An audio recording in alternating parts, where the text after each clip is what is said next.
চেয়েছি। এলেন, দেখলেন আর জয় করলেন। শুধু সিনেমার পর্দায় নয়, জয় করেছিলেন এক প্রজন্মের হাসি কান্না, কোটি দর্শকের ভালোবাসা।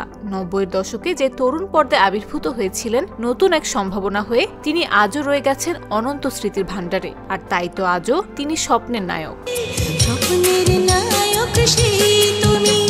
৯০-এর দশকের বাংলা চলচ্চিত্র যখন নতুন দিশার খোঁজে, তখনই সালমান শাহ আবির্ভূত হন এক নতুন ভরসা হয়ে। অভিনয়, ফ্যাশন, ব্যক্তিত্ব আর আধুনিকতার ছোঁয়ায় তিনি বদলে দেন বাণিজ্যিক সিনেমার চেহারা। অল্প সময় হয়ে ওঠেন প্রজন্মের আইকন। স্বল্প সময় ক্যারিয়ার হলেও তার উপস্থিতি আজও সমান আলোচনার, সমান প্রভাবশালী। জি না, মাফ করবেন, সংগঠন আদর্শকে কেন্দ্র করে মজবুত হয়। ১৯৭১ সালে ১৯ সেপ্টেম্বর সিলেটের জকিগঞ্জে জন্মগ্রহণ করেছিলেন এই জনপ্রিয় অভিনেতা। দর্শক হৃদয়ে তিনি সালমান শাহ নামে পরিচিত হলেও তার আসল নাম শাহরিয়ার চৌধুরী ইমন। তিনি ছিলেন কমর উদ্দিন চৌধুরী ও নীলা চৌধুরীর সন্তান। চলচ্চিত্রে আসার আগে তিনি কয়েকটি নাটকে অভিনয় করেছিলেন। মইনুল আহসান সাবেরের লেখা ধারাবাহিক পাথর সময়ে অভিনয়ের মধ্য দিয়ে তার অভিনয় জীবন শুরু হয়।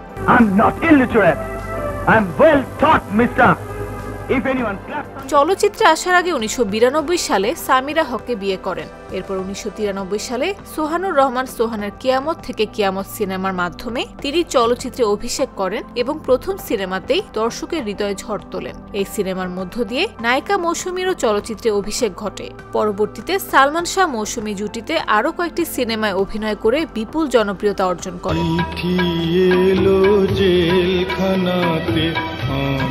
১৯৯৬ সালের ৬ সেপ্টেম্বর মাত্র ২৫ বছর বয়সে মৃত্যু হয় তার। অল্প কয়েক বছরের জীবনে ঢাকায় চলচ্চিত্রে অভিষেক এবং গুটি কয়েক বছরের ক্যারিয়ারে অভিনয় গুণে জায়গা করে নেন দর্শক হৃদয়। তবে এখনও তার সেই অভিনয়ের দক্ষতার প্রভাব বেশ বিস্তৃত। আর মৃত্যুর এত বছর পরও তার তারকা খ্যাতি যেন আকাশ সমান। সালমান শাহর পরবর্তী সময় ইন্ডাস্ট্রিতে নায়ক হিসেবে যারাই এসেছেন তারা জানিয়েছেন সালমান শাহই তাদের অনুপ্রেরণার প্রধান ছিলেন। ঢালিউডের ক্ষণজন্মা এই নক্ষত্র বেঁচে থাকলে জীবনের ৫৪তম বছরে পা দিতেন। শুভ জন্মদিন স্বপ্নের নায়ক সালমান শাহ। নাফিস আব্দুল্লাহ, জাগো নিউজ। জীবনে যারে চেয়েছি।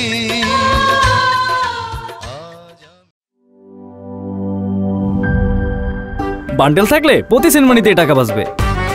বিকাশ সেনমানি বান্ডেল কিনে জিতুন প্রতি লেনদেনে।